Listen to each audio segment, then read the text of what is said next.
نحمد ونصلي ونصلي على رسول الكريم فأما بعد اعوذ باللہ من الشیطان الرجیم بسم اللہ الرحمن الرحیم۔ اللہ تعالیٰ کے فضل و کرم سے آج ہم سورۃ الرعد کا رکوع نمبر 3 اس کا ترجمہ اور اہم نکات کی تفسیر کرنے جا رہے ہیں۔ آیت نمبر 19، بسم اللہ الرحمن الرحیم۔ افمن یعلم انما انزل الیک من ربک الحق کمن هو اعمی انما یتذکر اولو الالباب۔ بھلا وہ شخص جو یہ جانتا ہے کہ جو کچھ آپ کی طرف سے آپ کے رب کی جانب سے نازل کیا گیا ہے حق ہے، اس شخص کے مانند ہو سکتا ہے جو اندھا ہے۔ بات یہی ہے کہ نصیحت عقل مند ہی قبول کرتے ہیں، یعنی اللہ تعالیٰ کی نصیحت ماننے والا، اس کے احکامات پہ عمل کرنے والا اور اس کی نصیحت نہ ماننے والا برابر اور یکساں نہیں ہو سکتے۔ اور جو لوگ اللہ کے عہد کو پورا کرتے ہیں اور قول قرار کو نہیں توڑتے، اب یہ انہی اولو الالباب کا ذکر ہے۔ اولو الالباب کہتے ہیں عقل والے۔ اب یہ ایک طبقہ ہے جسے قرآن پاک میں اللہ تعالیٰ نے مخاطب کیا مختلف آیات میں کہ اولو الالباب کا ذکر اس سے پہلی آیت جو پاک میں ہوا، اس کی صفات بیان ہو رہی ہیں کہ عہد اللہ سے مراد وہ تمام ذمہ داریاں ہیں جن کو نبھانے کا اسلام قبول کرتے وقت اس نے وعدہ کیا تھا، خواہ ان کا تعلق عقائد سے ہو یا اعمال سے، انفرادی حیثیت کے حامل ہوں یا ملی حیثیت کے، ان کا تعلق عبادات سے ہو یا معاملات سے، میثاق پختہ وعدہ خواہ وہ خدا سے ہو یا خلق خدا سے۔ یہ جو ہے یہ وہ جو اولو الالباب ہیں ان کی ایک کہہ لیں کہ کیٹیگری بیان کی گئی کہ یہ وہ لوگ ہیں کن کو کہا گیا اولو الالباب۔ آیت نمبر 21، اور جو لوگ ان سب حقوق اللہ، حقوق الرسول، حقوق العباد اور اپنے حقوق قرابت کو جوڑے رکھتے ہیں، جن کے جوڑنے رکھنے کا اللہ نے حکم فرمایا ہے، اور اپنے رب کی خشیت میں رہتے ہیں اور برے حساب سے خائف رہتے ہیں۔ اب آگے مزید بتایا جا رہا ہے لوگوں کے بارے میں کہ یہ آیت اپنے عموم کے اعتبار سے تمام ان امور پر حاوی ہے جن کے جوڑنے کا اللہ تعالیٰ نے اور اس کے رسول صلی اللہ علیہ وسلم نے حکم دیا ہے۔ تمام آسمانی کتب، تمام انبیاء کرام پر ایمان لانا، ملت اسلامیہ کی کے ساتھ ہمدردی اور اس کے لیے اظہار، اور اپنے رشتہ داروں کے ساتھ حسن سلوک کرنا، اسی طرح سے جو ہے قریب رشتہ داروں کے ساتھ صلہ رحمی کرنا، حسن معاملہ اور ان کی ایذا رسانی کے باوجود ان سے پیار محبت اور جو ہے وہ کرنا، یہ تمام چیزیں اس آیت میں مذکور ہیں، اور اس کی اہمیت سے جو ہے کوئی بھی انکار نہیں کر سکتا۔ کیونکہ اگر کسی خاندان میں کسی بھی خاندان میں کے افراد اگر آپس میں باہمی محبت ہوگی تو وہ ایک دوسرے کے ساتھ ہمدردی کریں گے، فراخ دلی کے جذبات جو ہیں وہ فروغ پائیں گے، پھر رنج و غم نہیں ہوگا، اور مصیبت کی گھڑی میں ایک دوسرے کے ساتھ جو ہے وہ کھڑے ہوئے ہوں گے ایک دیوار کی مانند، جیسے ایک حدیث میں آتا ہے کہ مسلمان ایک دیوار کی مانند ہیں، تو آپس میں کھڑے ہوں گے، وہ خاندان مضبوط ہوگا۔ لیکن جس خاندان میں محبت کی جگہ دعوت لے لے اور ایک عزیز اپنے عزیز کا، ایک بھائی اپنے بھائی کا جو ہے بدخواہ ہو جائے اور اس کا گلا کاٹنے لگ جائے، تو یہ خاندان جو ہے اصل میں اپنی پھر مضبوطی جو ہے اس کی جڑیں اکھڑ جاتی ہیں، اور وہ خاندان پھر مضبوط نہیں رہتا، اور بھائی بھائی کو سہارا دینے کے بجائے جو ہے ایسی فرصت میں لگا رہتا ہے، ایسی چیز میں لگا رہتا ہے کہ کسی طرح سے اس کو نقصان پہنچایا جائے، وہ اس کو عزت اس کی خراب کرے، اور چاہے جو ہے وہ اس کو کاروبار میں کسی بھی طرح سے سوشل سرکل میں اس کو نقصان پہنچائے۔ اس لیے ہادی مشفق مرشد کریم صلی اللہ تعالیٰ علیہ وآلہ وسلم نے رشتہ داروں سے اچھا سلوک کرنے، ان کی زیادتیوں سے بھی جو ہے وہ اطراف نصر کرامی ہے کہ آپ صلی اللہ علیہ وسلم نے فرمایا، اور حضرت عبداللہ بن عمر نے کہا کہ نبی اکرم صلی اللہ علیہ وسلم نے ارشاد فرمایا کہ صلح رحمی کرنے والا وہ نہیں ہے جو صلح رحمی کے بدلے میں ایسا کرے، بلکہ صلح رحمی کرنے والا تو وہ ہے کہ اگر اس سے قطع تعلقی کی جائے تو پھر وہ بھی اس کو جوڑتا ہے۔ یعنی کہ صلح رحمی اگر ہمارے ساتھ کوئی اچھا سلوک کر رہا ہے، ہم بھی اس کے ساتھ اچھا سلوک کریں گے، تو ایک عام سی بات ہے، ایسا تو ہوتا ہی ہے ہر جگہ پہ، چاہے ہمارا ورک پلیس ہو، چاہے ہمارا گھر ہو، کوئی تقریب ہو، رشتہ دار جہاں پر اکٹھے ہوں، جہاں بھی ہوں،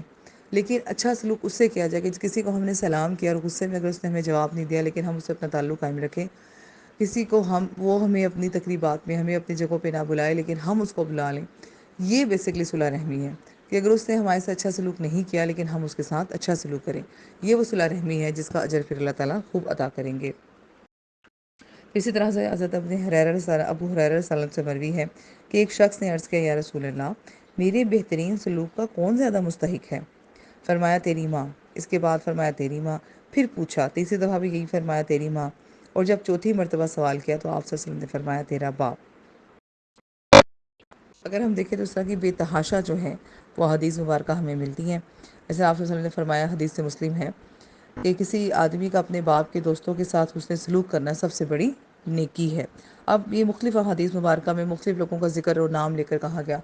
مقصد صرف ترغیب دلوانا ہے کہ کوئی بھی رشتہ ہو، چاہے وہ ہم سے کتنا دور ہو، اگنور ہو رہا ہو، لیکن اس کو اگنور نہیں کرنا، بلکہ اس کے ساتھ ایک اچھا رابطہ اور ربط رکھنا ہے۔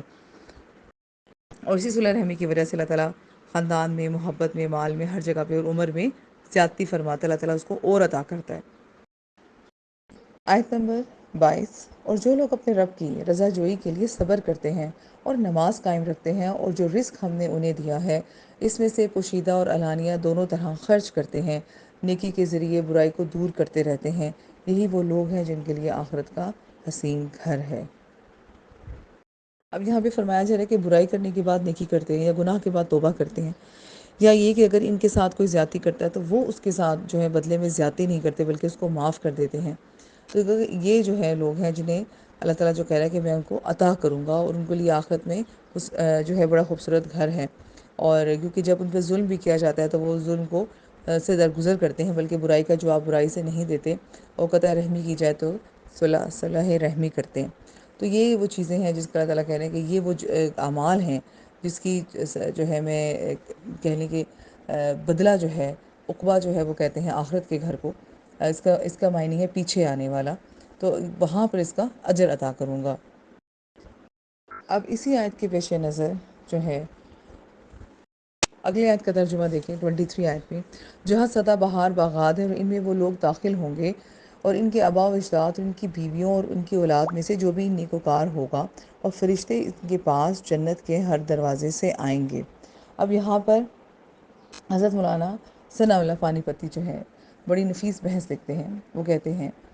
کہ اللہ تعالیٰ اپنے مقبول بندوں کے والدین، ان کی بیویوں، ان کی اولاد کو بشرطیہ کہ وہ ایمان کی صفت سے متصف ہوں، یعنی کہ ان کے اندر ایمان ہو، اعمال جیسے بھی ہوں ایمان ہو، ان کاملین کے درجات و مقامات پر فائز فرما دیتے ہیں، اگرچہ وہ اپنے اعمال کے لحاظ سے ان درجات و مقامات کے اہل نہ بھی ہوں۔ یعنی کہ اگر ان کے اعمال یا درجے کم بھی ہوں، لیکن کیونکہ یہ لوگ ان لوگوں کے ساتھ ہیں، یہ کاملین لوگوں کے ساتھ ہیں، یہ اللہ تعالیٰ کے محبوب لوگوں کے ساتھ ہیں، ان کے ساتھ کوئی نہ کوئی تعلق یا رشتہ انہوں نے استوار کیا ہوا ہے جو اللہ تعالیٰ کے ہاں مقبول ہے، جو اللہ تعالیٰ کا دوست ہے آپ کہہ لیں، یا کامل ہے، یا اولو الالباب میں سے ہے، آپ جو بھی کہہ لیں، ان لوگوں کے ساتھ جن کے تعلقات ہوں، رشتہ داریاں ہوں، اور وہ تعلق اور رشتہ داری ان لوگوں کے ساتھ نبھا رہے ہوں،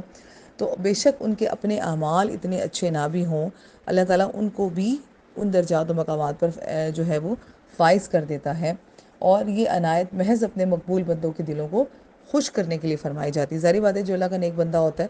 اگر اس کے ساتھ اس کے گھر والے اور اس کا ایک جو فیملی سرکل ہے، سوشل سرکل ہے، اگر وہ بھی اسی لائن پہ آ جائے تو وہ اپنے آپ کو بہت مضبوط فیل کرتا ہے، اور اسے خوشی ہوتی ہے اللہ تعالیٰ کے انعامات پہ کہ اللہ تعالیٰ نے جو ہے اس کے ارد گرد جو ہے یہ ایسے لوگوں کو رکھا کہ جو کہ اسی کے اللہ اور رسول صلی اللہ علیہ وسلم کے بعد جو وہ راستہ لوگوں کو بتا رہا ہے، دکھا رہا ہے، کہ جو لوگ محبت اس نے اللہ سے لگا رکھی ہے، وہ اس کی روشنی جو ہے وہ لوگوں میں پھیل رہی ہے، اور اس کے ارد گرد لوگوں میں پھیل رہی ہے، تو ظاہری بات ہے اس کو تقویت ملتی ہے، اسے خوشی ہوتی ہے۔ تو اس وجہ سے اللہ تعالیٰ ان لوگوں کے بھی درجات بلند کر دیتا ہے کہ جن کا تعلق ان لوگوں کے ساتھ ہوتا ہے۔ اب اس آیت مبارکہ کی بحث میں بعض علماء کرام یہ کہتے ہیں کہ آپ صلی اللہ علیہ وسلم نے فرمایا کہ قیامت کے دن میرے نسب کے علاوہ سب حسب ختم ہو جائیں گے، لیکن اس کے جواب میں علماء کرام نے یہ بھی فرمایا کہ جو کافرین ہیں، جو کافر ہیں، ان کی قرابتیں اور ان کی دوستیاں تو منقطع ہو جائیں گی، لیکن اہل ایمان کی قرابتیں اور دوستیاں باقی رہیں گی، کیونکہ اس کی جو ہے وہ بہت ساری احادیث ہیں کہ کیا مطلب ایک دوسرے کو پہچانیں گے، ایک دوسرے کے لیے سفارش کریں گے، لڑیں گے، اور وہ جنت میں داخل نہیں ہوں گے، باقی ساری احادیث مبارکہ اس ضمن میں آ جاتی ہیں۔ اس لیے مومنین اور صالحین لوگوں کے ساتھ تعلق رکھنا، کسی کو اپنا پیر و مرشد بنا لینا، اور پھر اس کے بتائے ہوئے راستے پہ چلنا، اور اسی طرح سے کسی مرد صالح جو نیک ہو اور جس کے پاس علم ہو اور اللہ سے دوستی ہو، اللہ والا ہو، اس کے ساتھ لوہ لگا لینا، اس کے ساتھ وہ دوستی اور نسبت نبھانا، یہ قیامت والے دن کام آئے گا۔